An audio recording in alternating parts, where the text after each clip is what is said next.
All right, ladies and gentlemen, we're back for another episode. We're not one and done. We're at least two. So Yes, we got sir. legendary coach Brian Jensen. Both used to be my swim coach before I retired, and then it is currently Luke's swim coach right now. So welcome to the podcast, Brian. Hey, how's it going? It's going well.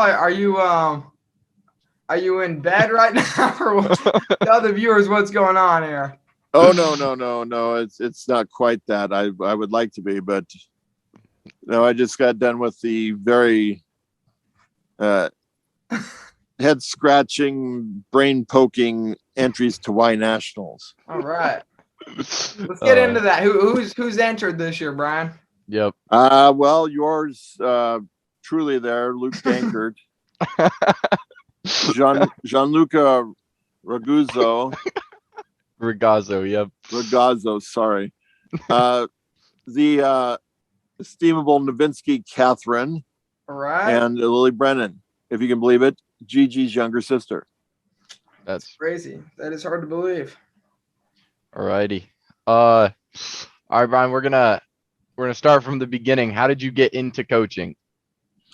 Well, it was, do you need something to do? Yeah. You think you can do some coaching? I'll give it a shot. It's kind of how it happened, pretty much. And you were a swimmer yourself, right? I was, yes. Yes. What was what strokes did you swim? Butterfly. Oh, just 100 and 200 or 100, yeah, 200 when I had to. The freestyles I am. I Little gotcha. backstroke. So No breaststroke.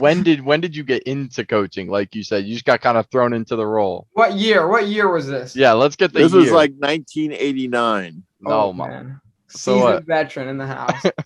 2022 minus. That is See, 33 See, years.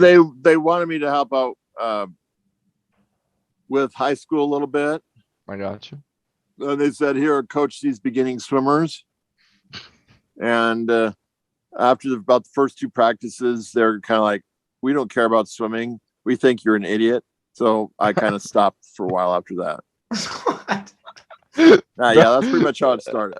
So then how did you get back? How'd you find your way back into it after you quit for a little Well, bit? again, they said, hey, we need somebody to help coach the younger kids, the 9, 10, 11-year-olds.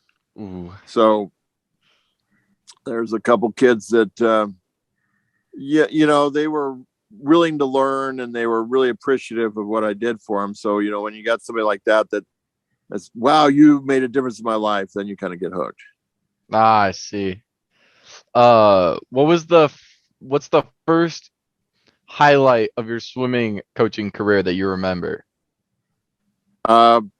Probably just that, there's somebody that really appreciated the help I gave them. Yeah, so did you like take those kids to like Midwesterns or did you get them like the sectionals? Well, no, I didn't get any 9-year-olds to sectionals, but really, that first summer, then I started in the winter, and then I got a group of about 8 or 9 kids that were in the 9 and 10, 11-year-old range. One of them being Alan Usher, Scott's older brother. Oh. And these kids, by the end of their first season, they were making Midwesterns. Jeez. So you really had them. So like it was a really good group. There was at the time though, it was a group that started breaking a lot of age group records of that time, and I had like several of them at one time. After about 2 years, I had 3 of them, actually 4 of them, 3 boys, 1 girl, that made all-stars. So okay, that's hyped. So you got kids that are going to All-Stars and Midwesterns, but how did you go from Midwesterns and All-Stars to training an Olympian and Scott Usher? What happened? Well, you just got a group that started believing that they could do more than that. They made these steps, and a couple of them made zones, And then it was kind of like you keep looking for what's the next level, what's the after zones, what's the next level. And there was a few years that we kind of got stuck, but that was when I got fired. So that kind of got things stuck for a little bit.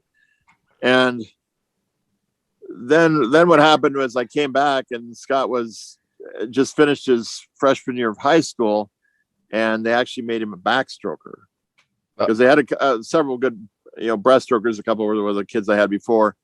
And, so he was, at the time when he was a freshman, the third breaststroker on the team. So they needed a backstroker. So they made him do backstroker, and that really pissed him off. He says, I know I could beat these kids. And I just gone to a coaching clinic, and the breaststroke at that time was starting to change. They're doing the Hungarians were changing breaststroke, and a couple of coaches were moving into the US, and there's a bunch of really strange breaststroke techniques. And I said, hey, let's give him a shot. Because at the time, breaststrokers were usually short, stocky guys. The really tall guys didn't get into breaststroke, and Scott was really tall and long arms and long legs. So I figured this different style would help him. So, he was ready to change his breaststroke because, he wanted to beat these guys. He said, let's completely retool your breaststroke. And so we completely retooled his breaststroke. And then he started getting to these national meets. And then after that, everybody else is like, hey, we can probably do that too. So we got a kid that can do it. Why can't we do it? So you coached Scott. When was that? He won back-to-back state, right? Yeah. See, his sophomore year, they started letting him swim the breaststroke, and that year he went something like a 102 and was third at state. And then the two guys above him were both seniors. So next year's like, well, you're the fastest returning guy, so you should win it. And then that's when that summer his breaststroke started taking off. And then that next year he won state, and then the year after that he made junior national. So, and then that's when all the start of the big schools started looking in to recruit him. The good old days when 102 would get you third at state, right? Yeah, nowadays 57 high barely makes A finals. Let me just quick this year. Was there any fast suits back then, Brian, or was it just Speedos all the way? There was, they started bringing jammers in. Those things. Well, at the time, there was a lot of it. And, there was some boys that would, they would wear bicycle, training shorts to swim meets. Because, at the time, the things were different at that time. And boys were a little embarrassed by wearing Speedos. So one of the things to get boys into it was having the longer jammer suits, so they weren't embarrassed. In fact, when Scott started, we were talking, his dad was getting involved on the parents committee, and he was looking at those Speedos and going, my boys aren't wearing these are a little too skimpy. So I'm not kidding. Yeah. So he was wanting the boys to wear bigger suits. And in fact, it's Scott. I remember having to zip him up at this meet because, at the time the guys could wear, they were starting to bring the body suits were starting to come along at that point. So guys were wearing, suits that were, all the way up to their shoulders. So I remember, he'd go, hey, zip me up. It was a little different. Usually you didn't do that with guys, but we were doing it at that meet. Jeez. So Scott graduates high school, and then where does he go to? Goes to Wyoming? University of Wyoming. Okay. And then because they pretty much gave him like 80%, which is unreal for what you'd get for a swimming scholarship. Usually if you're an Olympian, you'll get like half, 50% or something. Right. But they were giving him that because, they saw his potential. So Scott comes back, and then do you train him before trials? Well, his first year he came back, and his coach says, oh, he qualified for seniors, and if you want to take him, you can. I'm not too thrilled about him. He's kind of getting a little tired about what he did. So I remember that meet. It's in Fort Lauderdale, and Michael Phelps was just becoming a name. What year would this have been? This was 2001. So this is like no, this was 2002. Sorry. So this is like Scott's what year in college here? It was right after his freshman year. Okay. Yep. Okay. So we go to this meet, and he's swimming okay, and he's seated, out of 50 kids in the 100 breaststroke, he's seated like 44th or something. Jeez. And he's in one of the first heats, and he wins his heat quite handily. 104 something, makes the Olympic trial cut in the 100 breaststroke, and makes the C final. So at senior comes back and does really well, and his college coach is like, "What the hell did you do with him?" I want to see every practice he did that summer, because we started, what we were doing is we were kind of getting to, it was a kind of a newer thing at the time, race-based training. So we were, all his practices were, you need to hit these times.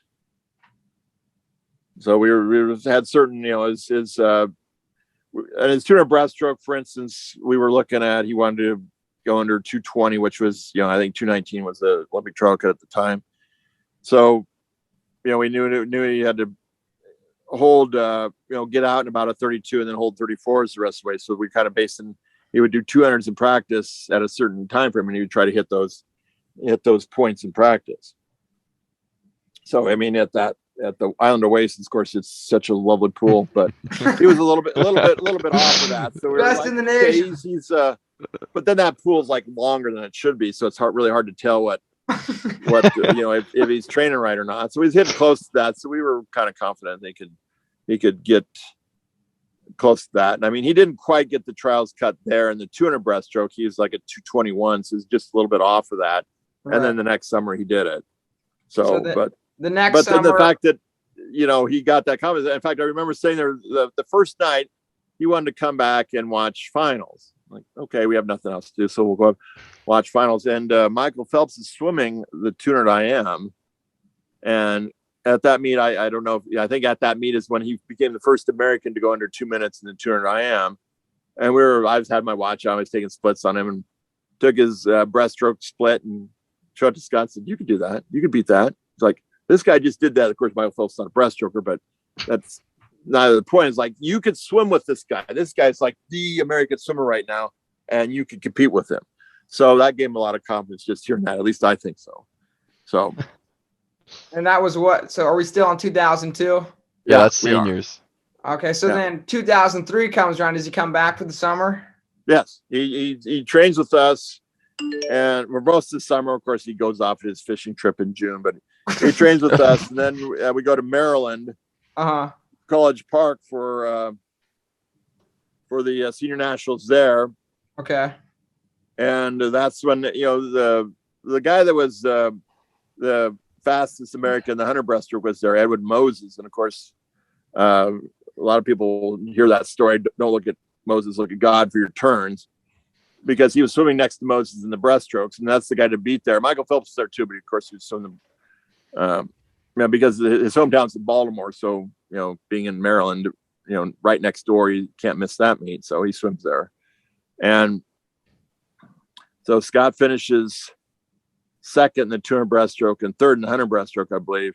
And it's kind of like, if you do that at Olympic trials next year, you're going to make the team. We had a lot of confidence from that. And what was the excitement like that? 2003. It was kind of like, I thought that he was probably going to had a better chance in 2008. I just thought he was, didn't have the experience in all these international or national meets yet, that he had a better chance in 2008. But right then and there, we were kind of like, he's got a very, very strong chance of making it next year, which he did. So right. So fast forward 2004 summer. Does he come back to GI? No, he doesn't. He's training with, he's training in altitude in Wyoming, but then he does go to the Olympic Training Center for 2 weeks in May, and they wanted me to be there for both weeks, but I couldn't be there for both weeks, so I was there for about 8 days. Okay. And I actually his coach they were kind of sick of each other. So his coach said, here, you have him for the next week. I'm leaving. And we got some practice for him. This is routine. So yeah, you got him. So you're coaching up Scott Usher right before the Olympic trials. Basically the main thing we did is he was, training by himself, very hard training for, after the NCAAs got done in mid-March, he was training by himself with his coach really hard for, a month and a half, almost 2 months before then. And so they were really, really pissed at each other. They couldn't stand each other. And he was getting sick of the training. So what I did is I just said, hey, you think this training is good? I can throw it away and we can do something different. No, it's fine. I think it's working. So what's the problem? Well, I'm just tired of it. Well, then what I want you to do is I want you to remember how much swimming means to you and why you're really doing this. Have some fun with it. Just throw out all the shit and enjoy it. I mean, how many people get to do this? I said, this is very rare. You're in fact, from your background and everything, you're the only one that's ever done it. So, take pride in that, enjoy it. And I reminded me of some of the fun things and things we did to break up the women in practice. One thing, the World Herald asked me about this, and I told them this completely off the record, which of course means they print it. As I just reminded him of the time that, I'd adjust my glasses when I used to wear glasses. We were getting on each other a little bit, and I'd adjust my glasses, with a certain finger, and he would clean his goggles with 2 certain fingers. And that was kind of a break the momentum thing. It's that we did when things were getting a little bit out of hand, is just kind of throw something stupid and childish in there to throw all that crap out of the way. And it's like, oh yeah, that's no big deal. We're having fun. So after easing the mood in the Olympic Training Center, you take him to 2004 Olympics, and how does he do there? Well, let me say something. This is, you talk about one of the coolest moments in my life. We just got done with practice. Okay. At the training center pool. And we're just walking back across the, this big lawn back to the dorms, and we're going to throw our stuff in there, and then we're going to get some lunch. And walking by, and there's a tour group coming in. A tour group. And they're like, the leader of the tour group stops us. And he says, so you guys training for the Olympics? I said, well, we're training for Olympic trials. We hope to make the Olympics. He's got a good shot. Oh, no, that's good enough. That's good enough. So he goes over to this group, about 25 people, adults, and he says, line up, stand right by the pool, the door to the pool, stand right there. And he just talks to these guys, and he lines them up, and they look at us, and they start chanting, USA, USA, USA. And it's like, oh my God, this is like the coolest thing ever. These total strangers, and they think we're going to the Olympics, which we eventually did, but at the time we didn't know that. And they're just like getting all excited. Hey, yeah, we met an Olympian. Future Olympian. Future Olympian. Yes. They didn't know that. They thought he was an Olympian, and that was good enough for them. So then you head out to trials. Where's trials hosted that year? Long Beach, California. Cali. It's basically the first time they did this in a I don't know, it's a disposable pool, but when it's above ground, you slam it together pool. It's temporary pools, I guess. And it was in they set it up where they have the Los Angeles Grand Prix. It's a pit area where they set up. They put it up in the pit area. So we have this, and they have the big rickety stands too. They're all aluminum built. They're huge. It's like this, the size of but they're all temporary stands. They're all just aluminum tacked together, riveted together. And I guess when the wind blew, everybody can feel it swaying.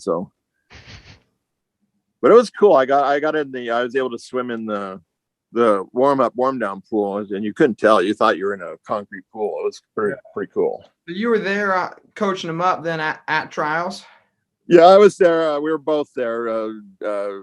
TJ, the Wyoming coach, and I guess they thought I was valuable, so I went up there too.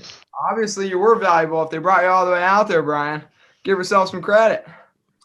Well, it seemed to work. I mean, we were sat there, and they give you after each swim, they give you a detailed stat sheet that 2 pages of every the breakout, at each section of the pool, what his stroke rate was, what his velocity was, how his turn speed.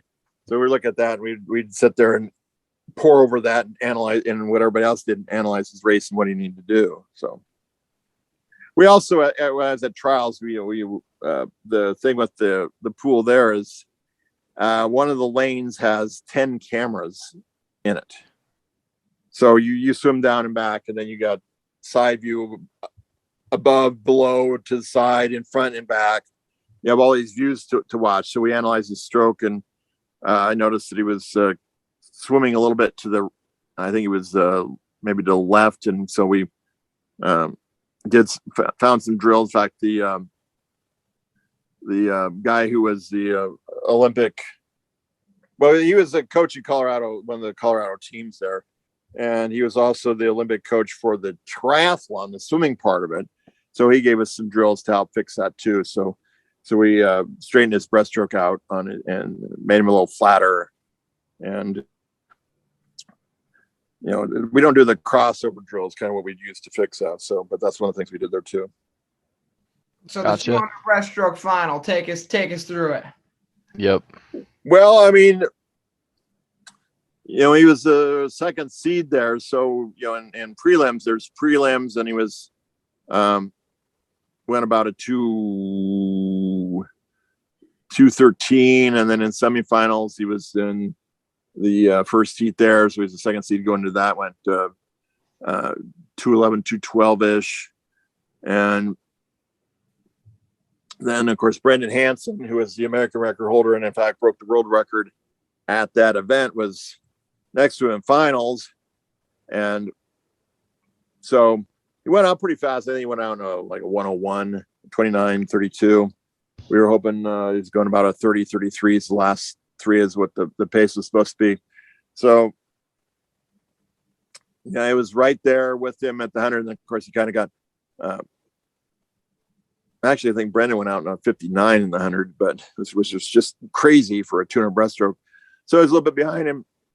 And then the third 50 got a little bit farther behind him, but the last 50, actually, when we looked at that, he was actually the fastest swimmer in the world on the final 50 of the 200 breaststroke, but he was too far behind to catch him. So I think he went something like a 2:08, and Scott went a 2:10, broke the world record, and Scott was just right there.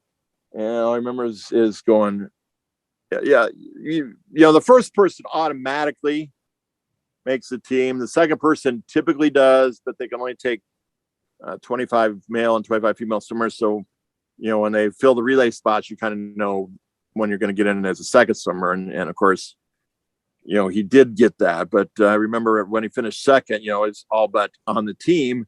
And we were setting up in the coach's box, and TJ was like two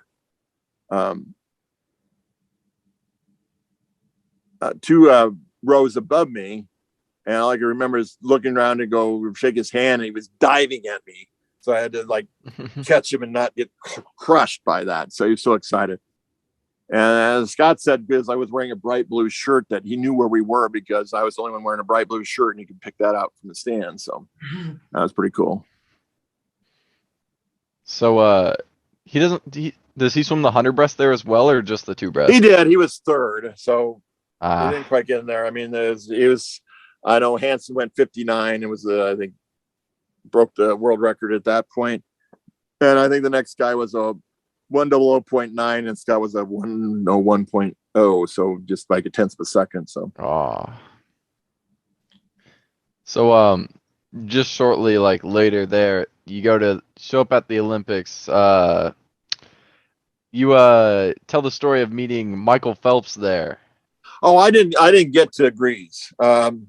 Couple reasons. One, I didn't have the cash to drop $5,000 to go to Europe for the Olympic trials, and number two, I got hired as the head coach for high school that year, and I had to complete in 2 months. They hired me in July, and by August I had to have a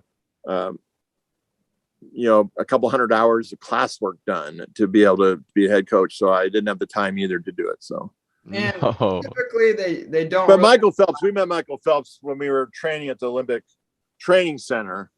Yeah. The aquatic club of Baltimore, North Baltimore Aquatic Club, brought their Olympic team, and they had 20 kids on their Olympic team to train there. So they were trained there the same time we were. That's when we met Michael Phelps, which is quite the process. You didn't go, "Hey, Michael, how are you?" No, you had to put an application with his coach, and then his coach would set up a time and place where you could meet him. And if you had anything for him to sign, it had to be approved. I'm not kidding. Jeez. His coach is, and I'm sure Michael would say this himself, very, very controlling. But I got roomed with him at the Olympics. That would be a cool experience. Yeah. Yeah, typically they don't take all the coaches, right? They usually just have a head team coach for the U.S. swimming team. Yeah, they have a staff, probably about 5 or 6 people. But if you have somebody, if you're Missy Franklin's coach or Michael Phelps's coach or Katie Ledecky's coach, you'll get on the team. Gotcha. But the head coach is selected by a whole long and arduous process, and you have to be coaching like national level swimmers for 20 years to even be considered. So it's Jeez. Tough to get in. So what did that mean, Brian, to coach an Olympian? well, sometimes it gives me confidence that, hey, I know what I'm doing, and sometimes I just no, that never happened. Brian, it happened. Come on, you gotta be a bit more excited about it, Brian. It's a pretty big deal. Well, it is, but it's also, I have to back off on this now. And now it's, you get there and it's like, well, where's the next one coming from? Where's the next one going to be from? And it's every 4 years, 25 males and 25 females out of there's 1,200 people at the Olympic trials.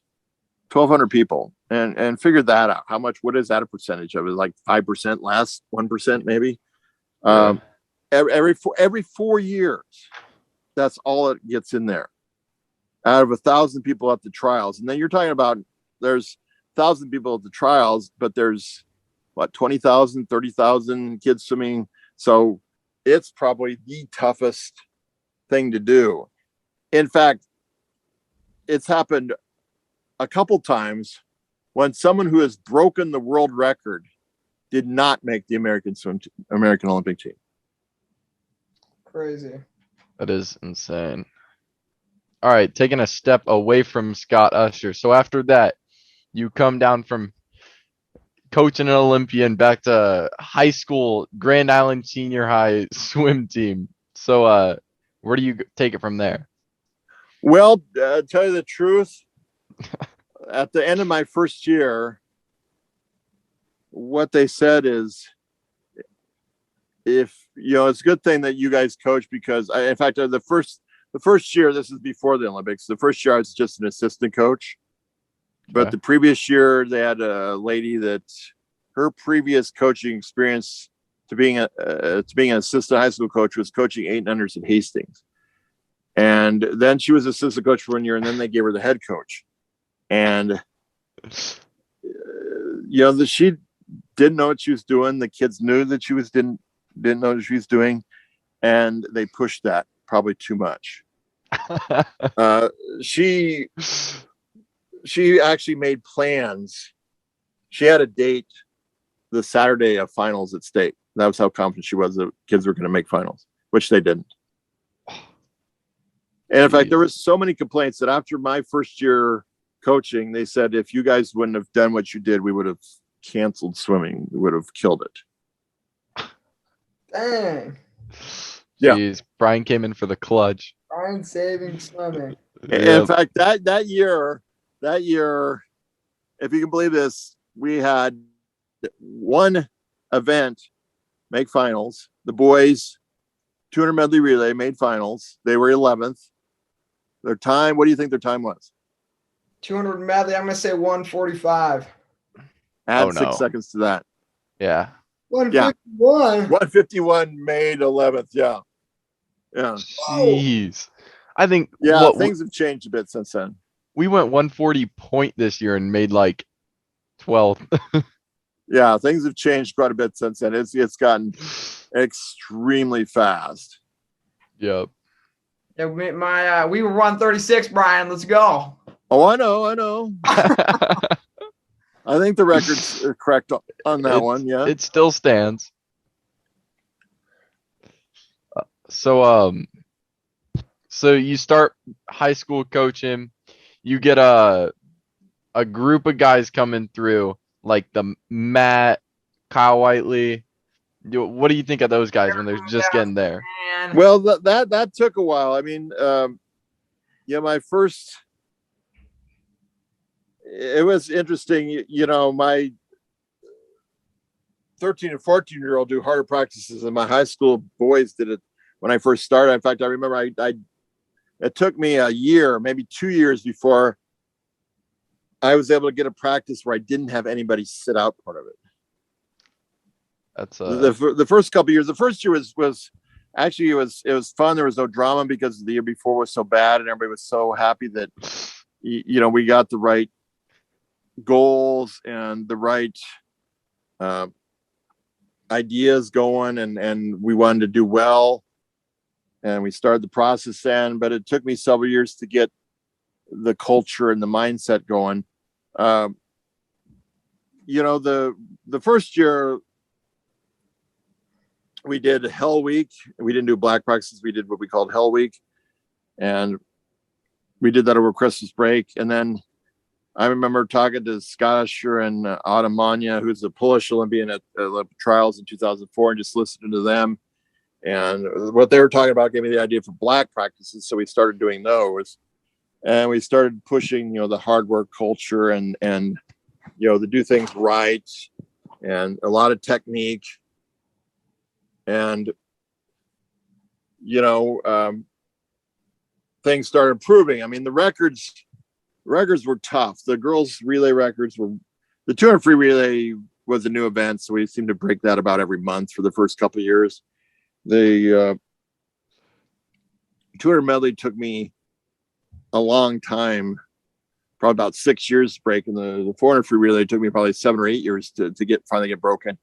And the boys' records didn't get broken until we got a Novinski in there. In fact, we had to get 2 Novinskis in there to start breaking those boys' relay records. But once we got those kids in there, then they started bringing other kids up, because they would always, I talked about the girls' breaststrokers when I had, the Wallmeyers come up, and Sarah Kobeck and Cassie Watts, and they came up, and I know there's a couple girls that were pretty good, but they didn't like him very much because they weren't going to listen to him. But I said, "Oh no, let's take this set easy." They're like, "Nope, we're not going to take this set easy. We're going to push it hard. And if you go last, you set out. Well, that's too bad." And and then Daniel Novinski was one that I think my favorite black practice was when he was a freshman, and Scott, actually Luke Van Wee was there, and Luke, he was the top dog, and he didn't want this freshman coming in and making him look bad at practice. And I remember this black practice. He was determined to win this double black practice. Nothing was going to stop him. But there's this kid in the lane next to him, is Daniel Novinski, that was staying with him. And I asked Daniel later, and he would look at Daniel and just glare at him, and Daniel would just look back at him and just have this stupid loopy grin on his face, and he would just give him this loopy grin. He's just like, "Oh my God, that kid is so stubborn, to kill him." I said, I asked Daniel, I said, why'd you have that grin on your face? What are you doing? Like, I was so tired I couldn't do anything else. I didn't even know I was grinning. I was just so tired that I couldn't give any other expression. I said, you know how it pissed Luke off?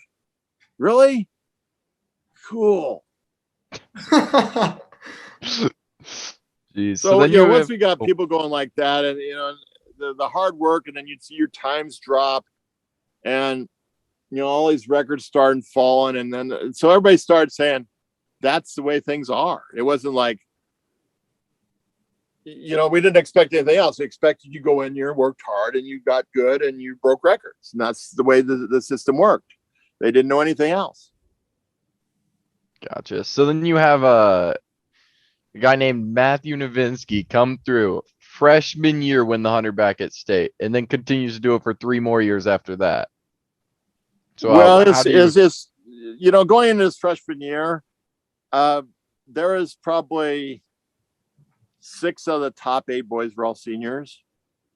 Okay. And the top 5, I think, were all seniors, and the other ones were right around what he was doing as a 14-year-old. So I said, Matt, you can win the 100 back as a freshman. He's like, no. I said, no, look at these times. I said, you're getting bigger and you're getting taller and you're dropping time. These guys are not getting bigger and taller, and they're just staying where they are. You can win it.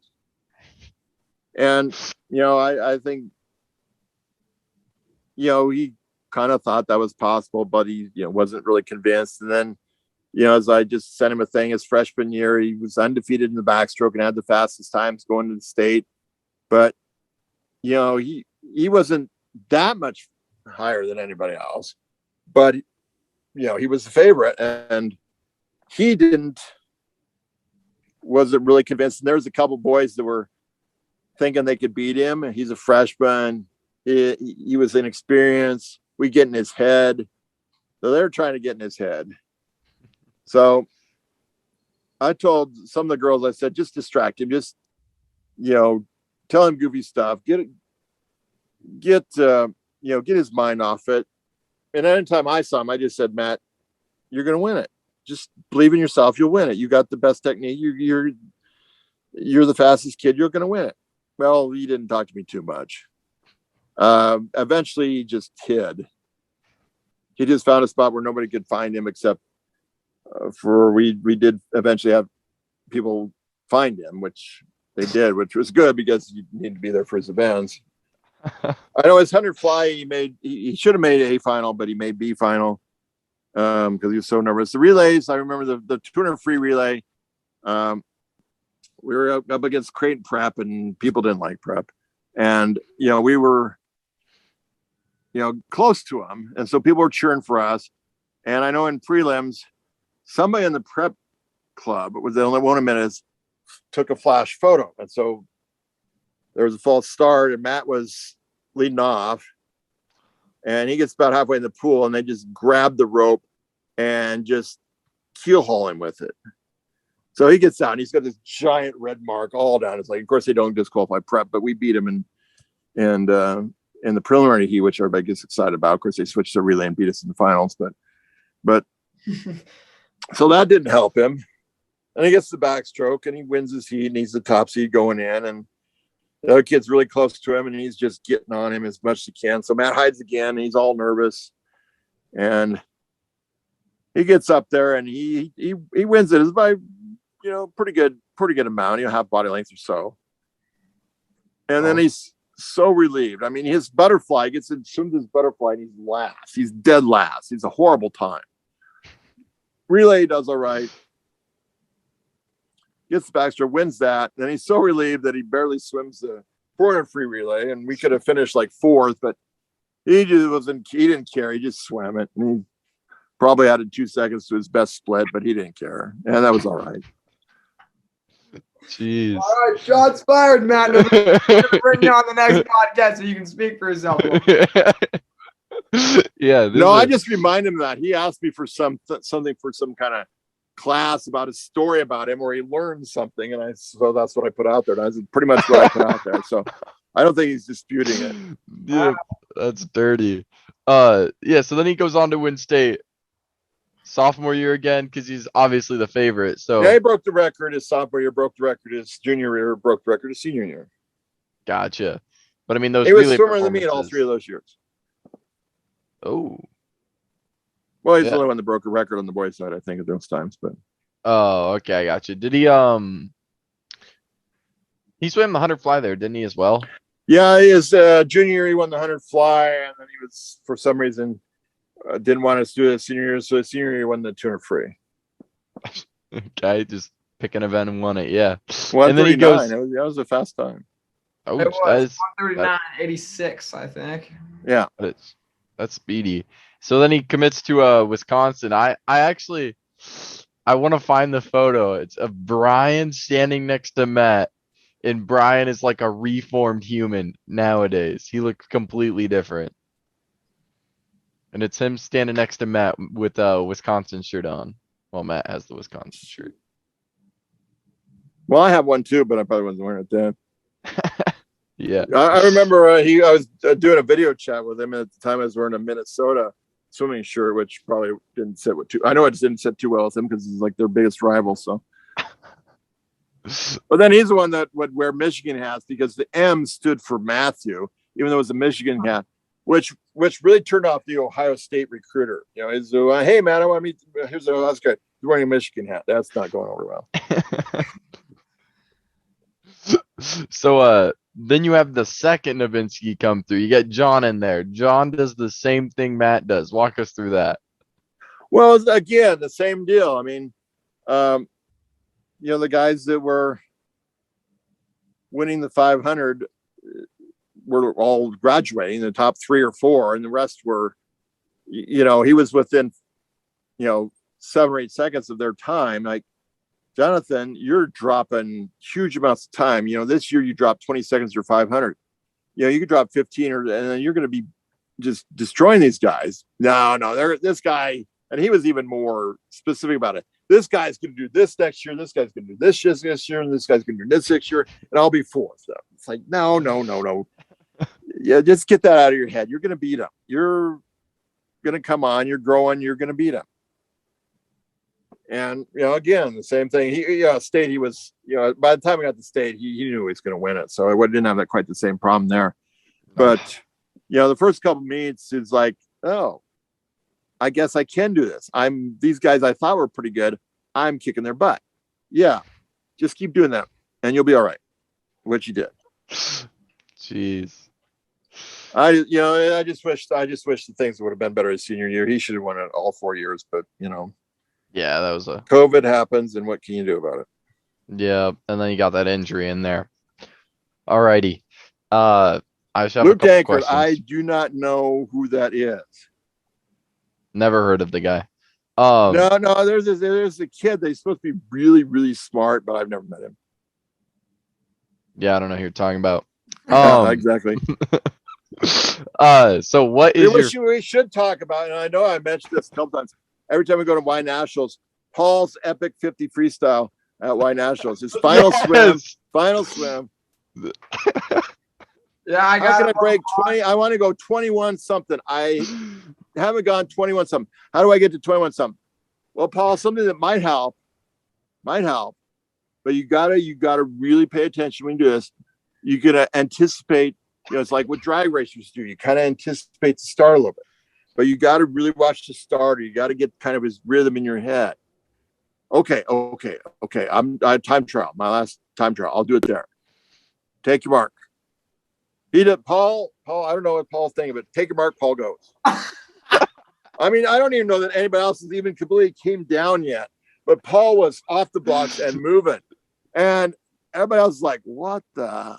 Add your own word there, but. It was a brilliant swim. I got him. My watch was like 21 mid. So I think, I'm usually about 4/10 off. So I think it would have been 21.7, 21.8 if he would have swum it legally. And everybody's really impressed with the swim. It's just like, too bad that didn't count. It does sting a little bit, but it's a good story, I guess. I'll never know because my mom decided to had the camera. She decided to put it down. Well, it's a false start. We're going to stop and do it again. But so we don't record that. We should have. I finished it out though, because I knew they were. Oh, it was like I said, it was probably your best swim. It was the purest 50 I've ever seen. Jeez. Man. All right, Brian. Favorite swim memory of all time? Well, obviously you would say it was the Olympic trial swim, but I one of them, is at state, and 100 backstroke, girls 100 backstroke, Cassie Watts, trying to break a minute, gets that breaks minute, makes that national Y cut. And you know how that bulkhead is, that's narrow and dangerous bulkhead at state between the diving pool and the slippery, it's crowded. Yep. But she hits that time, looks like she is so excited. And Cassie's, very tall, broad-shouldered, she's not overweight or anything, but she's, definitely powerful girl. Gets out, and I think she sprinted from her lane to where I was standing in the middle of the bulkhead and just hit me about as hard as you could. I mean, if I was, the running back going for the game-winning touchdown in the Super Bowl, and she was the linebacker that had to stop me, yeah, that was kind of the hit. I mean, she about knocked me flat. I was the hardest hit I've ever gotten in my life, I think. All right, what's your favorite drill? My favorite, I already know the answer. One butterfly. We know this. Oh, what? The right, left, full butterfly. But I was expecting a different answer. Oh, come on. Yeah, you're expecting a breaststroke drill, weren't you? No, I was expecting ketchup. Ketchup? No, that's not my favorite drill. A lot of my swimmers think it's the greatest drill, and it is. but the one is the one I believe that I created that drill, and it really does help the butterfly. And the Russians claim they stole it. So that's you never heard that story. I'm sure Paul has. I have also heard that story. Yeah. The Russians stole your drill. So 1-1-1. Why do you choose that one? Well, it's because it's a good timing drill. As I said, it's probably the first drill that I came up with myself. So, it's kind of the benchmark for all the other drills. I gotcha. When you could make a drill that's effective and it works, then you're like, hey, I can do this. I can do more. Yeah. Because when you start as a coach, the thing you're worst at is technique. And that takes years to learn and to perfect. Jeez. So, when you're second or third year coaching, you come up with this drill that works pretty good. Then you start thinking, hey, maybe I know what I'm doing. Brian, what's one thing you would tell a new coach that was trying to become a swim coach? What's some advice you would give them? Have patience. The two things. One is learn. In fact, I did have somebody come in and for a while decided that they thought I knew what I was doing. They're going to learn from me past summer. So, the first thing I said was, be willing to learn. Willing to learn. I mean, if you're wrong, you're wrong. You just go from there. Learn from that, and keep learning. I said you can learn from everybody, even if what you learn is the wrong thing to do. Sometimes that's important, is learn what not to do. And then the other thing is to be patient. Kids aren't going to get there overnight. You're not going to know what you know overnight. And stay away from the parents. What is the most recent drill that you've came up with? Yeah, I know we just did probably the scrape drill on backstroke. Oh, I gotcha. Not Moon the Moon. Oh no, that's pretty old one. Let's go. That's from the Scott Usher area. That's from probably about 2005. Oh, When we geez. started, that's when we started doing the motion breaststroke, the wave or whatever you want to call it, breaststroke. Yep. We have to get the hips up, so that's the first trip we do for that. It was gotcha. originally called what? Behind the Surface, and it got switched to. Well, actually, there's two breaststrokers I had that needed to learn this: Bryson and Sarah. B Bryson, S Sarah. So that morphed into Behind the Surface, and then of course, I don't know. Jonathan thinks he came up with Moon the Moon. I don't know. Maybe Matthew did. Oh, geez. Well, Brian, you got anything else for us? Not really. I mean, there's hundreds of things, but I've been coaching that long. There's all kinds of stuff. Gotcha. Luke, you got anything else you'd like to add? Any questions for Brian? No, I would just like to thank Brian for taking a good chunk of his time out on a Sunday night to record this episode. Brian, we know you look like you're about to get some nice. Yeah. Well, I mean, it was a long day. I had the Midwesterners this morning, and then I had to do this my national entry system, which is I had to talk to that guy for an hour to get it straightened out. And then I had to upload times. So it's like, you should have these times. Why am I uploading times for you? Yeah, that's what I thought. All right, that's it. That's episode 2 of the Last One Fast One podcast. Thanks, Brian, for coming on. All right. Peace. All right. Have